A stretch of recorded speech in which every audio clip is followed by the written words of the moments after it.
يا خبر اسود ومنيل، وانا هقول لجمهور الاهلي ازاي بس على الكارثه بتاعت ماتش المحله دي. بصراحه كده انا عندي لكم خبرين، خبر وحش وخبر حلو. انا زهقت من الفيديو ده. كارثه ايه ده؟ كفايه ان احنا هنلاعب المحله في استاد ميلتا باور، دي لوحدها كارثه كبيره.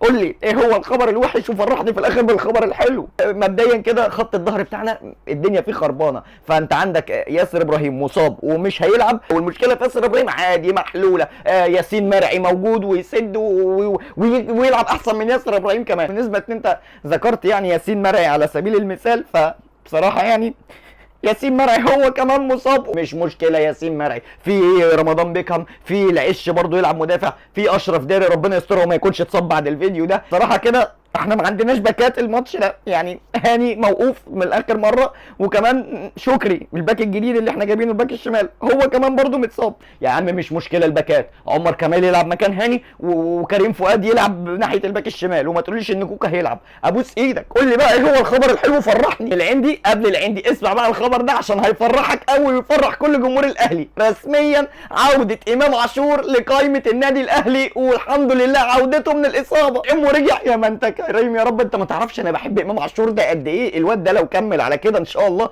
يبقى اسطوره النادي الاهلي واحسن لعيب مصر وافريقيا. ربنا يحميك يا امام ويتمم شفاك على خير. وانتوا بقى اكتبوا لي في الكومنتات توقعاتكم لماتش الاهلي والمحله، وصاحب التوقع الصحيح هطلعه معايا الفيديو اللي جاي.